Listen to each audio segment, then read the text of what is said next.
Hi, welcome to Intuitive Insights. I am Megan, your host, your intuitive guide and creativity coach. And today I have with me my friend, Emily Tatomer. I got it right. I was saying it wrong. Is that right? Is that That's right? right. Yeah. Emily is a Hellenistic astrologer, a former modern dancer, and a mother of three. Welcome, Emily. How are you? I'm pretty well. Thanks so much for having me. Yes. Exciting to be So here. So let's start the gate. I said Hellenistic astrologer. I Yes. know what it is because that's how I found you. But for those who don't know what Hellenistic astrologer is, can you just give a little explanation of that? Yes. So Hellenistic astrology is traditional astrology. It's one of the first forms of horoscopic astrology that came about a couple of thousand years ago from Mesopotamia and ancient Greece. And it focuses on, there are a couple of things that tend to be part of Hellenistic astrology, which is whole sign houses and, traditional rulerships, a big focus on the traditional seven planets that were visible to the Hmm. naked eye before we had modern technology to discover Uranus, Neptune, and Pluto. It Hmm. tends to be a little bit more predictive in nature than some modern psychological astrology. Um, but it certainly doesn't have to be. Yeah. But modern psychological astrology or other like evolutionary astrology, those kinds of Hmm. things um, are focused a little bit more on just the individual with the chart. Whereas Hmm. Hellenistic astrology, you can find, yes, the individual, their personality, their psyche, all of that in the chart, but you also find the chart holder's partner and their job and their cousins, Hmm. and so it's a little bit more. Like you find their world You versus find their just. whole world as opposed to just focusing on it as like looking at the chart as a blueprint for that individual and all the different aspects of their own self and psychology. Yeah. You can find that in Hellenistic astrology, but you also find other and all aspects potentially of their life, their lived Yeah, experience. I think so. The person we both have, I'm just new at studying this, and you've studied with Adam from Nightlight, and what Yes. he talks about a lot is the like it's a mandala, right? That Yeah. right. So you're seeing the kind of all different angles, and when he says that, I know a mandala is like it's a picture that like a yantra or something that you use for meditation purposes, and it draws you Hmm. in and kind of takes your mind on a journey. But I always see it as like, oh, my kid has one of them, but it's like that. Maybe your kids have them too, but it's like that ball that it's kind of like that. It's almost like it's like a 3D 360 shape, Hmm. and that's how I see it when he says mandala.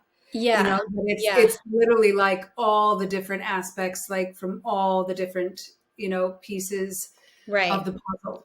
Yeah, I think he often uses the phrase "turning of the jewel," Oh, that's the one I like like the that. Yeah. jewel and turning, and you can see the different facets, just like a diamond would be cut Yes. with different facets, and it's a similar idea exactly as the mandala. And yeah, So when you kaleidoscope. were drawn to Hellenistic astrology, were you prior, were you interested in astrology in a different vein, or did you come straight into Hellenistic?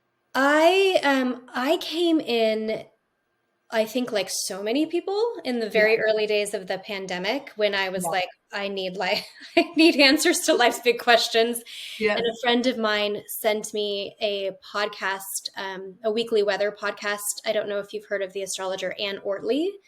Um, Oh, and she's not Hellenistic. She's okay. very well trained, but she's a Mhm. modern astrologer. She uses, Placidus house system and all of that. Yeah. Oh, okay. Yeah. Um, but a friend of mine who grew up with astrology just happened to send me, it must have been like March 30th, like very early days of the pandemic. Yes. Yes. She sent me she just said, "Here, listen to this. I think you'll like it." And I had always been kind of like interested in astrology, but it Yeah. just, like, I had books when I was a teenager, on astrology and everything, but it never was I don't know. It was just the right moment in time that I Yeah. listened to that, and I just kind of, as they say, very cliched, fell down the rabbit hole or got bit by the bug. And so I was very eclectically just self-taught for a couple of years, where I was Yeah. trying on all sorts of, like, listening to podcasts, and I Yeah. joined like astrology community groups, Astrology Hub. I would definitely credit them as Mhm. uh, helping me kind of get my feet wet in this. And Mhm. they're a group that has a different monthly guide every month, where they bring Hmm. in a different astrologer, and it's part of their, what they call their inner circle. It's like a membership Yeah. community. Yeah. Yeah. And so they have all different astrologers coming in and teaching master classes, and then leading like a monthly full moon and new moon ceremony and workshop. And so that was, after I think maybe 5 or 6 months into my exploration of astrology, I joined Astrology Hub's inner circle. And so that Mhm. exposed me to a lot of different types of Mm. astrology and teachers. Um, and then I know you weren't really asking for my life story, but No, that's fine. Yeah, this is great. then in the fall, in September of 2021, after I'd been just kind of, again, self-taught for about a year and a half, Mhm. I had been reading that book, The Artist's Way. Have you read that book? It's from like the Yeah, 90s. no, I've Julia Cameron. Yes, I've Yeah. read it. I've done it like 7 times, Yeah. and yes, I love it. I Yes. was right in the middle of reading that book, Mhm. and I got an email from the astrologer Bronwyn Simons, who Mhm. actually gave me my first professional reading in the fall of 2020. Yeah. Um, and I found her through Astrology Hub. But I got an email because I was on her mailing list Yeah. that said, have you been interested in becoming a professional astrologer? I'm putting together this, like launching this 12-week course called a Professional Astrologer Mastermind, Mhm. where it was not teaching astrology, like not teaching the technique of astrology, but it was a Mhm. small group coming together and learning how to actually make a profession out of it, like how to Mhm. apply astrology into becoming professional. And it was a total whim.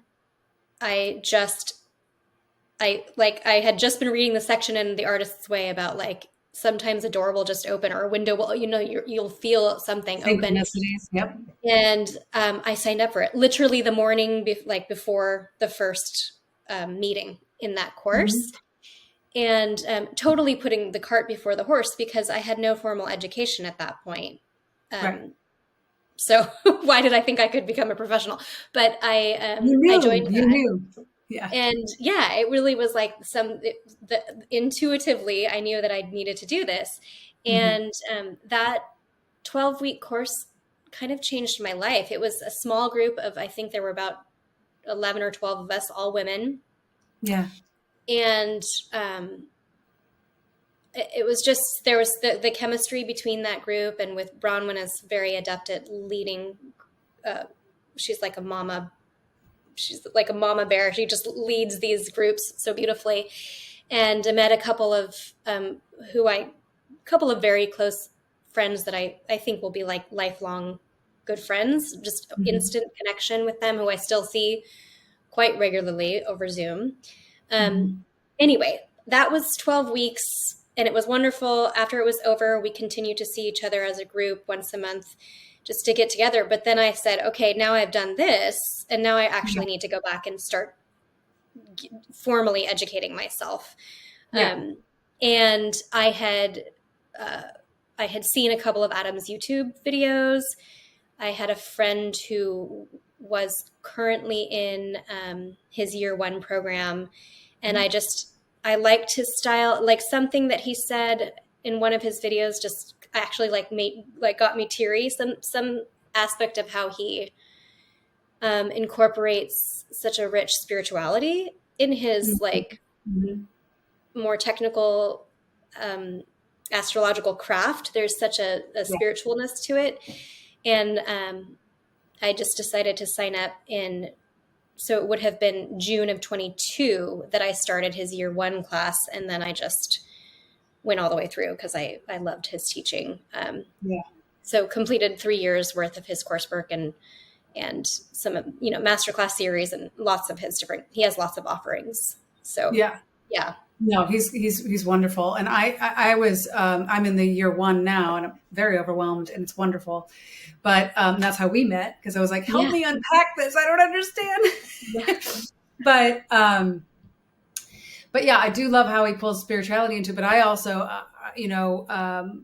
I really, I like to know the why so I can make up my Mhm. own decisions, because I was finding, like you, I was listening to a lot of different podcasts, Vedic, Adam, Hellenistic, evolutionary. I was listening to all these different types of astrologers, Yeah. a lot of them before the election, but I was realizing that it was giving me more anxiety than I knew that its purpose was. You know what I Yeah. mean? Like, and I Mhm. was like, I want to know why people are coming to the conclusions they're coming to. Like, I want to be able to look and see because to me, that's time, energy, and we are energetic beings. So, like, why not know what's best to flow with and when not to flow and all those things? Yeah. So, yeah, so I do love that Hellenistic is kind of the roots of Yes. all modern astrology. So it Mhm. kind of, in his teaching, he does show us, like, or does teach, where this came from, why this is the Yes. way it is, not just assuming and then moving forward. Because Yes. that's Yes. what I And love about it. yeah, and that allows so much for an innate understanding and the ability to it's so much easier to delineate Yes. something when you do know the why, because otherwise if you're just focused on like memorizing keywords, okay, like so this Yes. planet means these things and this sign means these things, and it's like too much information and data that Yeah. you have to kind of like sift And through when then you're where goes the intuition, yes, right? exactly, Yeah. exactly. And then So exactly the intuition gets overwhelmed, but if you go back to look at like exactly that, the why of this system, and it's very beautiful and elegant and simple and intricate at the same yeah. time, Yeah. and then you don't need to remember the key words because you have an innate understanding of the like initial The um root. the root. Yeah. Exactly. Yeah, and it's also not like most things are now, which is it's not transient. Mhm. Like, yeah, I mean, because it's Yeah. been around for thousands of years and it still rings true. Yes. So okay, so that brings me. I kind of jumped the gate because I was very excited to talk about astrology. Yeah. But I have my two Always questions for excited you. to talk about One astrology. is which I'm sure we'll talk more about, is what is intuition to you? How do you define it? I think it's very different for anyone, for Mhm. everyone. And also, I think we all possess some some amount of intuition. Um, I think it's just, one person said to me once that they think of intuition, for me particularly, as like a womb knowing. And Mm. um, Mm. that Yeah. resonated for me. It doesn't have to, obviously, we don't all have wombs. But But for we all me, came from one. yeah, true. Exactly. And so Yeah. there's something about like it's a knowing, it's a cognizance of Mhm. some kind. Mhm. And that can come in all different forms, obviously, for different people. But it's just this like, um, this felt sense of knowing that I guess in the most simple definition, I would call it that. And like, Yeah. yeah, again, and I think that womb piece is exactly that. We all come from one. We all begin there. There's some like like massive enigmatic intelligence in Yeah. creation, Yeah. that that we all have the ability to connect to at times and in Yeah. ways. Yeah. Absolutely.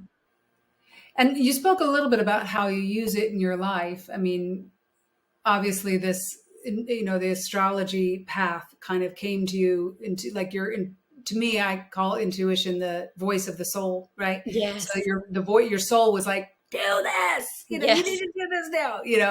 So you obviously listen to that, but how else do you use it? Like, oh, even as a mom, how do you use it in your, like how to use intuition in your life? I think well, one, I have to admit that it's been a process for me to begin to trust my intuition. I think that I've um up until very recently in my life tended to dismiss it, Mm. or just not give it Yeah. as much credit as it deserves.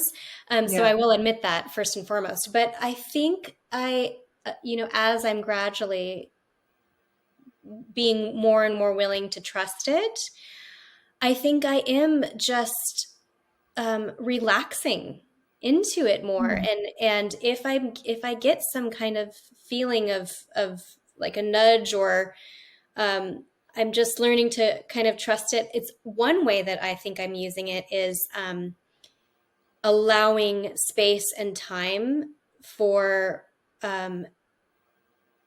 like if I want something to happen, but I'm getting a sense like now is not the time.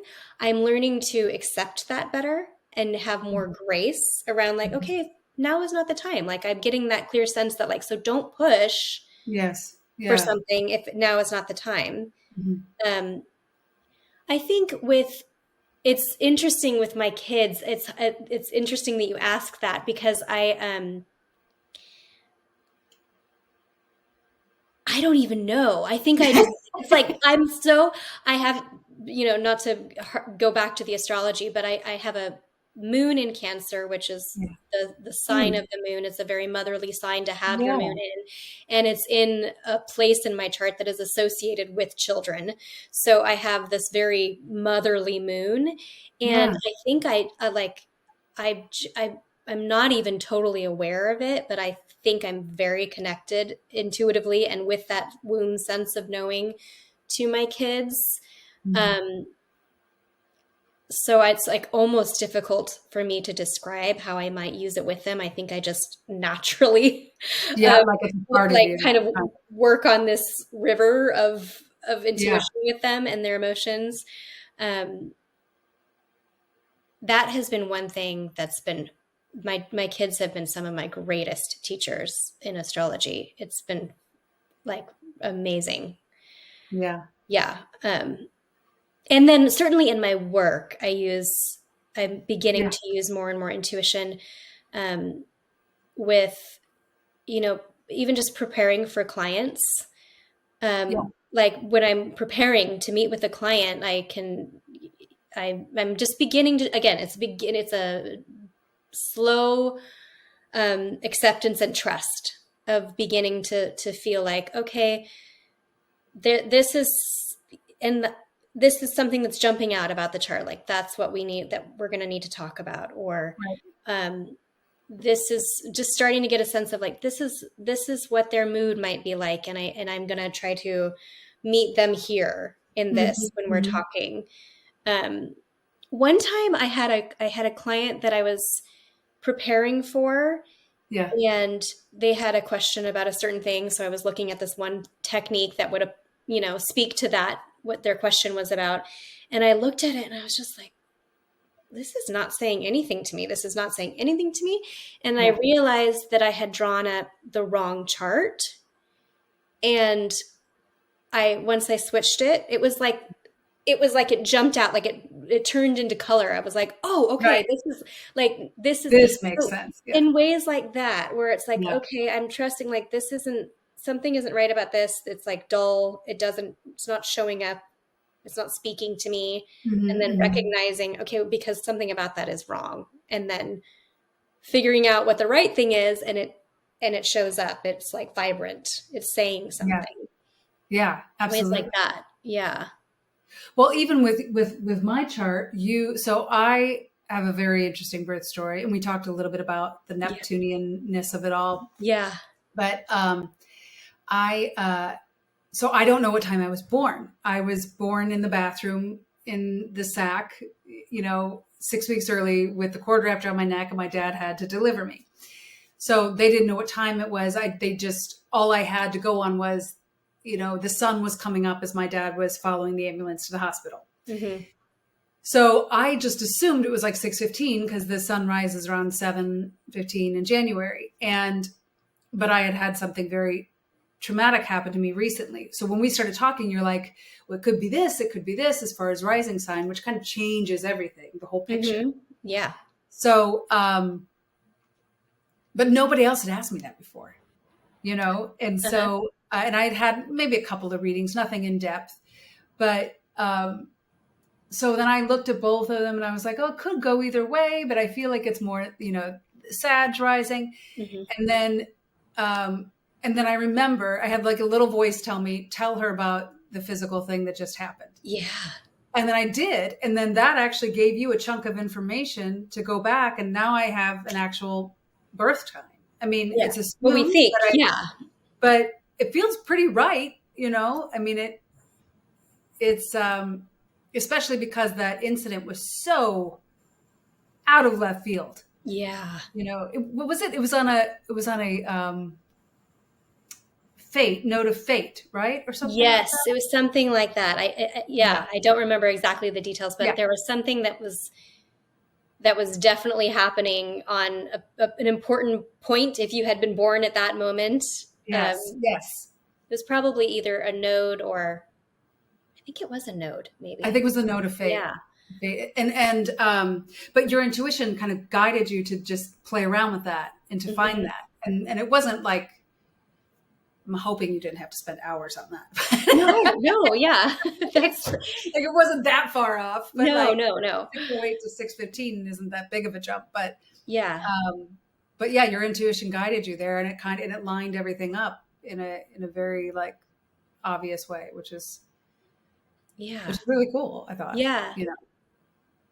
It is cool. And it's something that, and we've talked before, but something that, again, over the last couple of years that I've been finding more and more, what's the right word? Kind of affirmations of my intuition. And so, like I said, just continuing to try to trust and to listen and to differentiate between what is actual intuition versus anxiety or wishful thinking. Yeah. Right. And to try to learn what how those feel different. Yeah. That's a process I'm on as well, that I'm still not, I think some of those things will probably be lifelong journeys. Well, I feel like, I mean, and maybe this is true or not, but I feel like, and I've said this before, but intuition comes from the soul, which is not 3D, right? It's eternal. Mm-hmm. So, and the 3D emotions that we attach to it as like,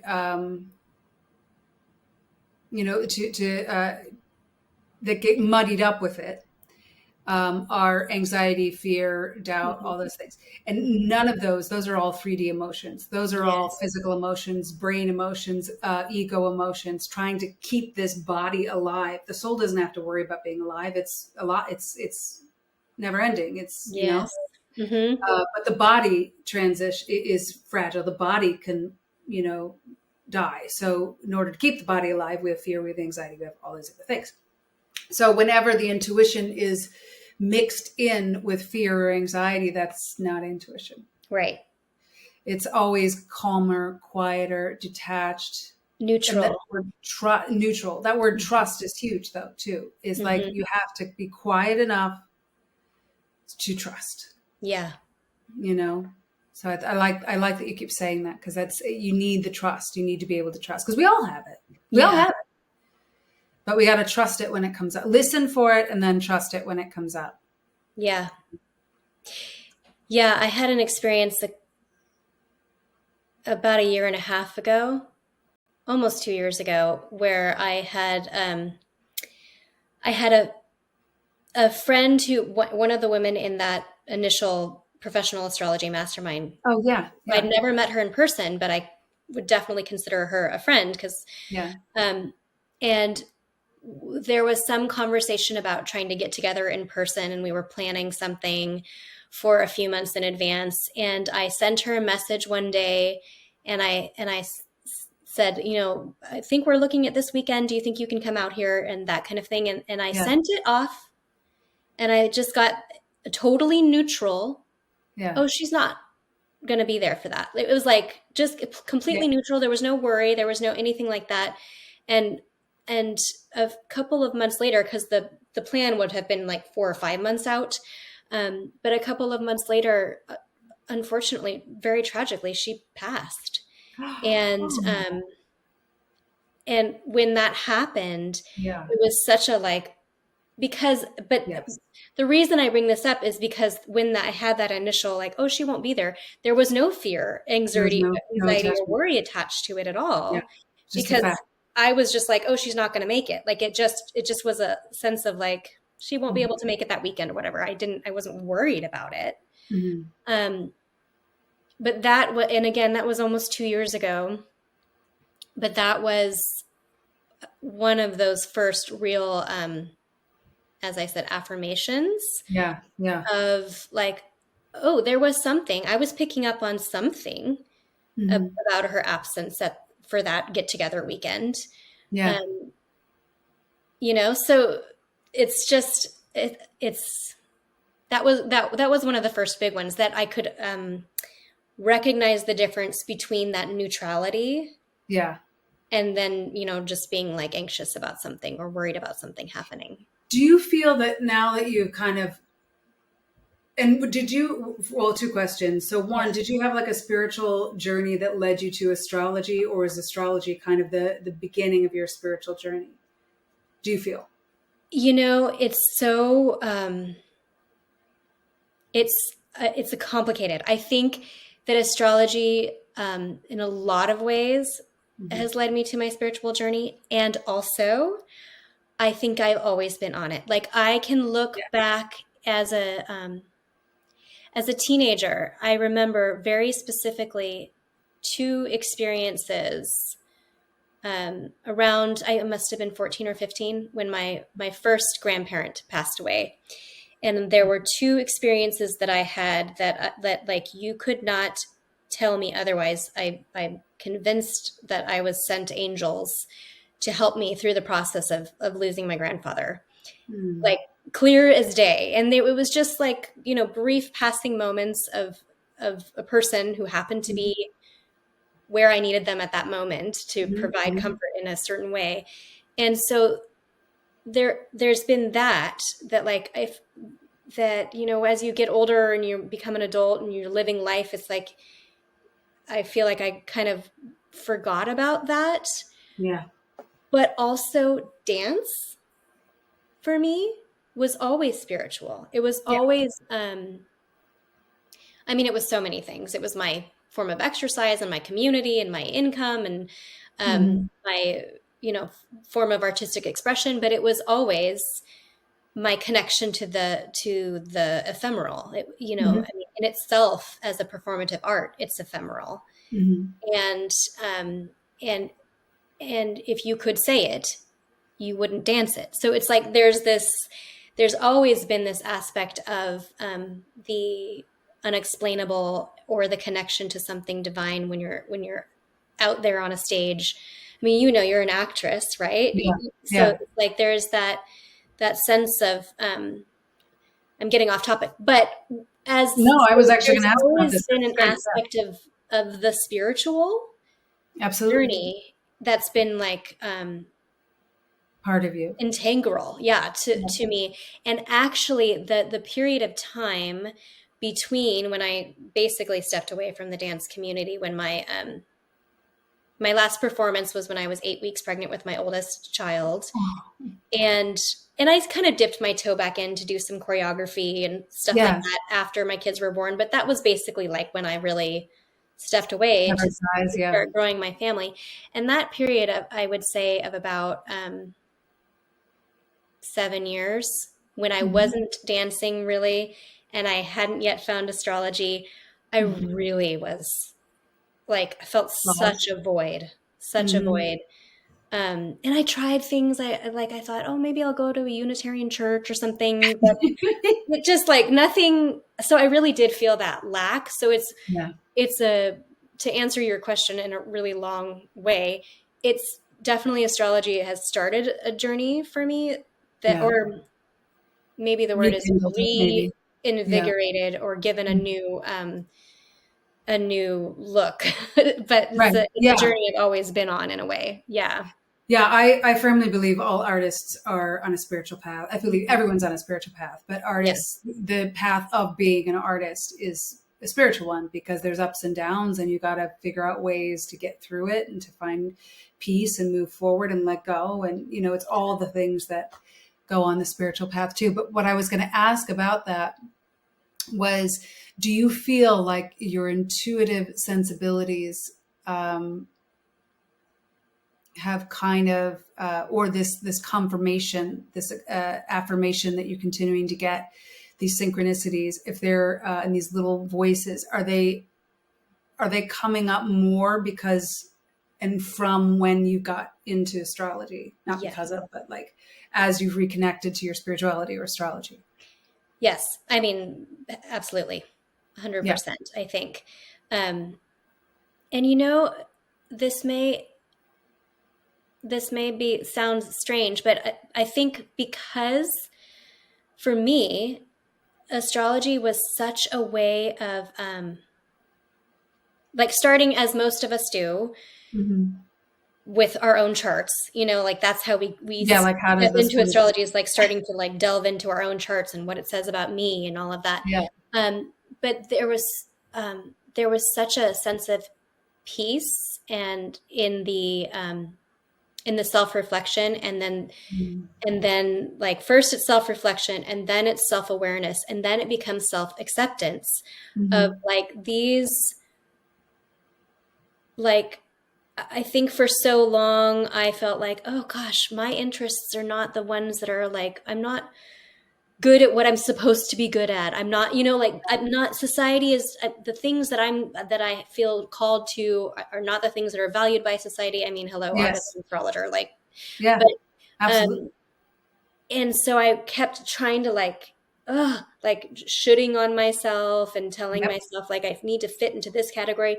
But then once I started to get into astrology and I saw in my chart, like I'm not supposed to be good at those things. Like Yes. these are supposed to be my gifts.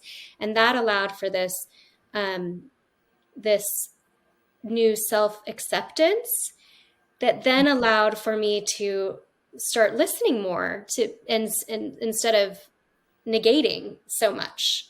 Yeah. And so I think the Wouldn't it be great release if we of could just have negating. like a little like chart thing, like, Yeah. just be like, look, my chart says I'm not supposed to do this, so Yeah. you can't pick me. Yeah.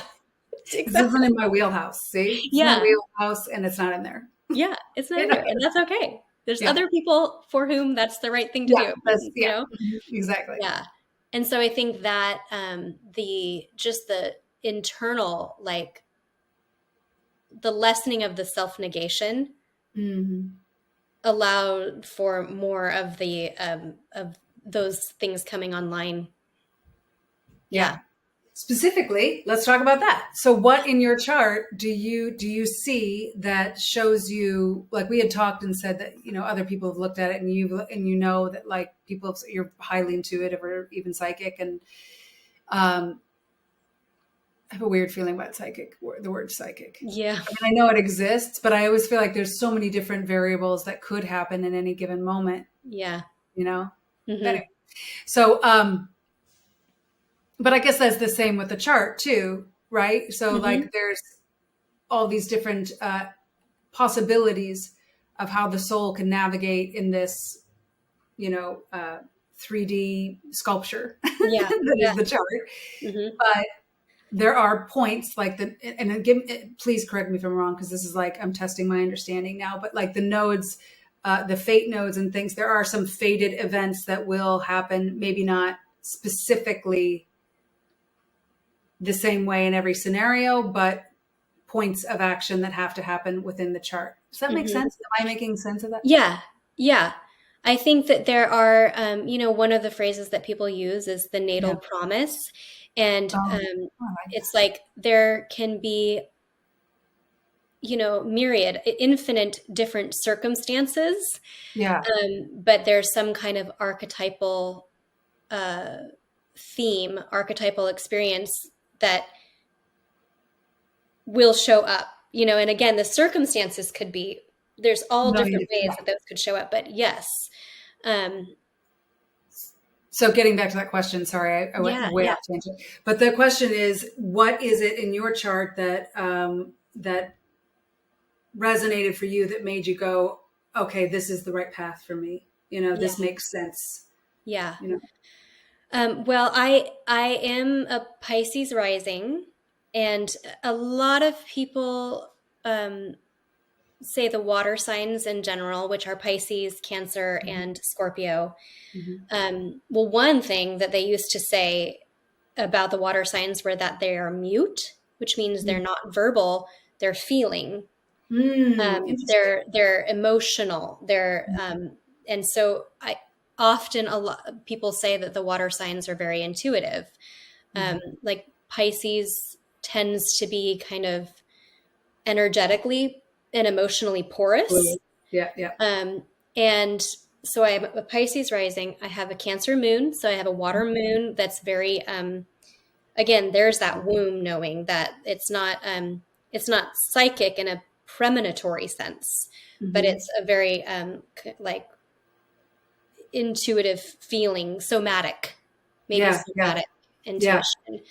And then I have a pretty close, like very close conjunction between Mercury, which is the planet of the mind, and Uranus, which is the kind of planet of lightning strike ideas, and in Scorpio. So I have those, and in the 9th house, which is the house associated with astrology and divination. So I have I do have all of that water element, that I think for me, and I also have, my sun in Sagittarius it's wide, but conjunct Neptune. So I do have some Neptune contact, which Neptune is the planet associated with dreams and fantasy and spirituality, and all of that is connected to my sun as well. So I do have a chart that there's, but that being said, there's all different ways that you can find intuition or psychic abilities, or and well, partly because, as we both have said, we think we all have this. We are all intuitive, right? It's just, where is it showing up and how? Like, how does it express itself? You can find it in a lot of different ways. A lot of people say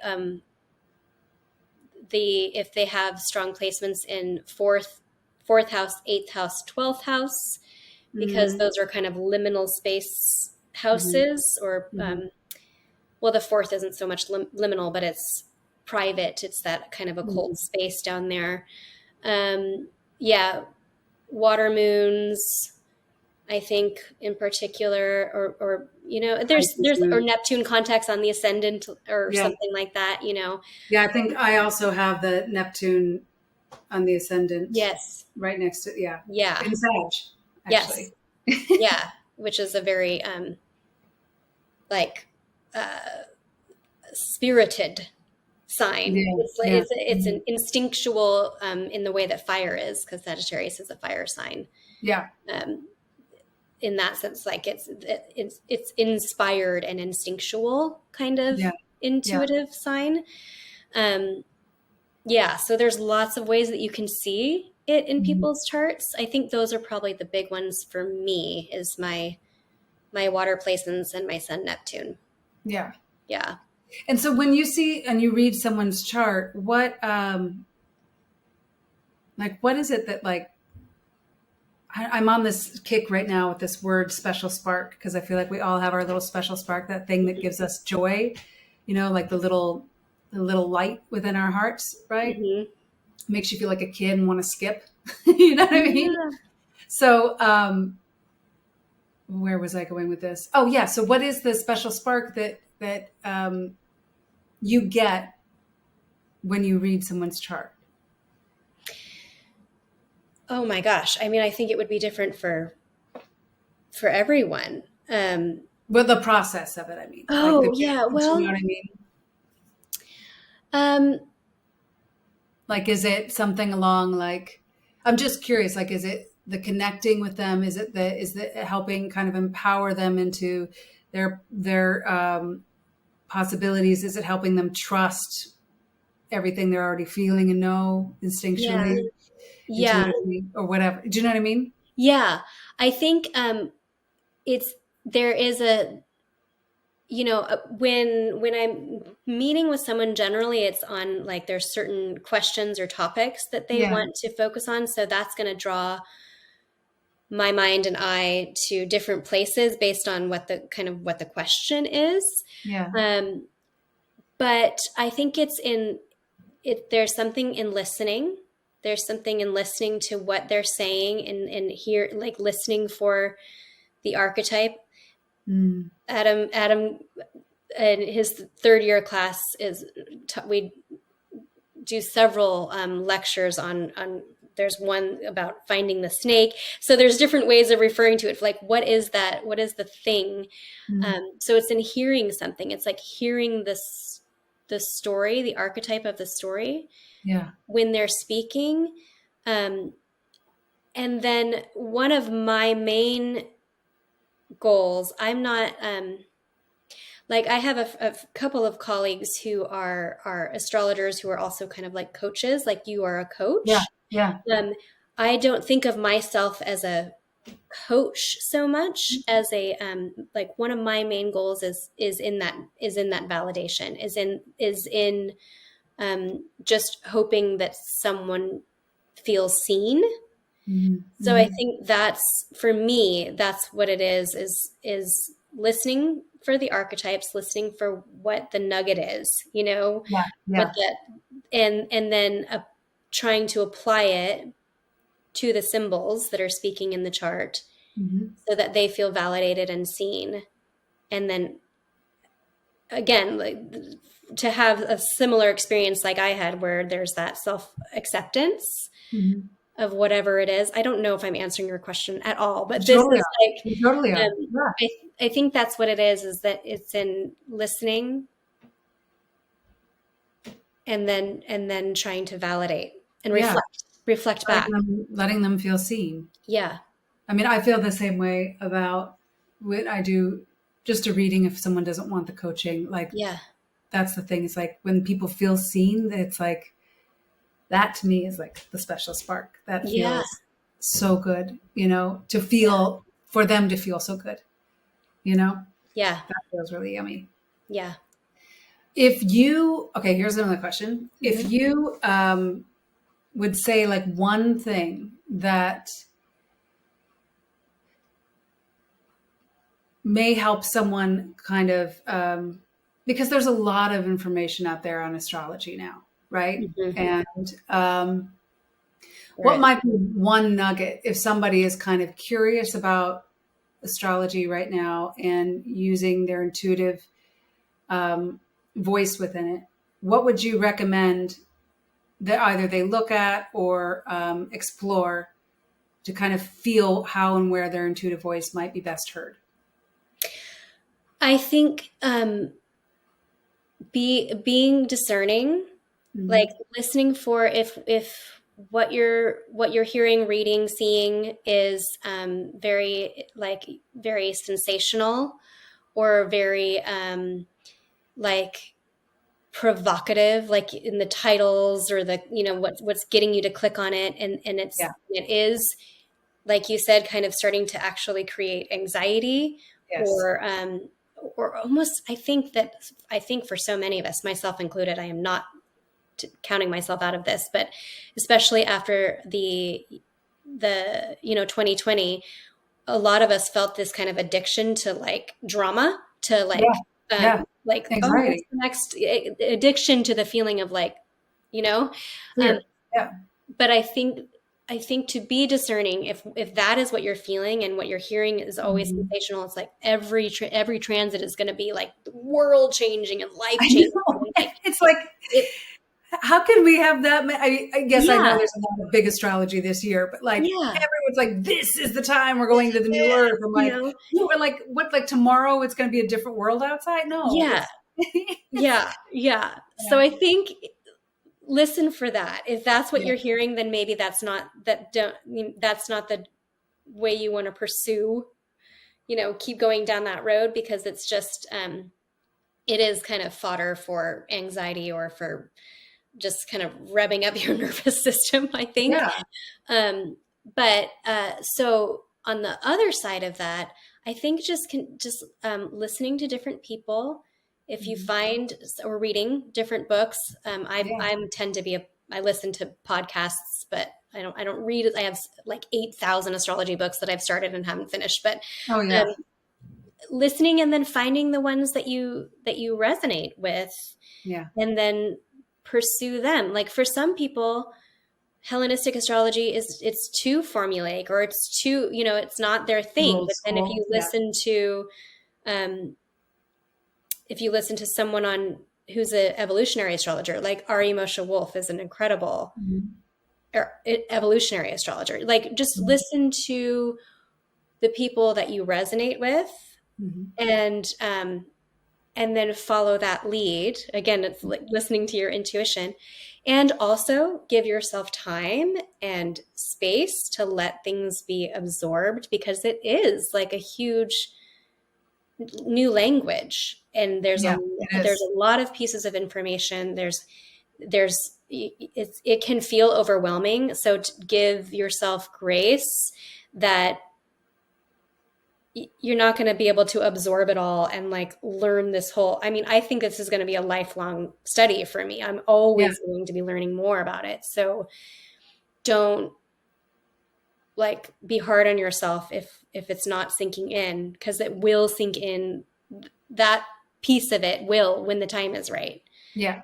um so I think I would say that. But then obviously, I'm biased. I think if you are looking for Hellenistic school, Adam Allenboss at Nightlight Astrology is like, he's doing something really special Yeah. out there, Absolutely. especially with still teaching all of his classes live himself, which is like Hmm. such a generous gift of his time. So many Yeah. teachers, they record their lectures, which is great too, Right. um, Right. but he's still actually in the classroom space with you live, Yeah. which is amazing. Yeah. Emily, how can people get a hold of you if they want a reading or? Yeah, there's a couple of different ways. I am one of the alumni readers for Mhm. Nightlight Astrology's new affordable reading service. Mhm. So you can book a reading with me through that. If you go to nightlightastrology.com and you go to the book a reading tab, I'm there. Or you can go to my website, emilytatomer.com. Mhm. Um, I'm also on Instagram at Emily T Astrology, and hoping, I've been kind of putting a few of just the same reels that I do on Instagram up on YouTube, but I need to Yeah. kind of launch YouTube. But if when I do, that will also be Emily T Astrology on YouTube Wonderful. as well. Yeah. Cool. Thank you so much. Thank you. This This was so was much this was fun. I I always love love it. talking to I know I you. just talked to you all day. I love it. Yeah. I love it. And it's very like astrology. Obviously, you feel like is an intuitive um, medium, Yeah. It's but not divinatory. always. Not Yeah. always. I mean, and I feel like there's so much of it now that um, yeah, it's hard to discern what's the fear-based, sensationalized astrology and what is Yeah. um, just truly resonating with your intuition. Yeah. in the astrology structure, or the Yeah. structure of astrology. Anyway, so thank you so much. Thank And you. I will put all your stuff in the notes so people can find you. Yeah. And I will talk to you soon. Okay. This was All right. fantastic. Thank you. Yes, I know. It's so much fun. All right. Take Okay. care. Bye. Bye.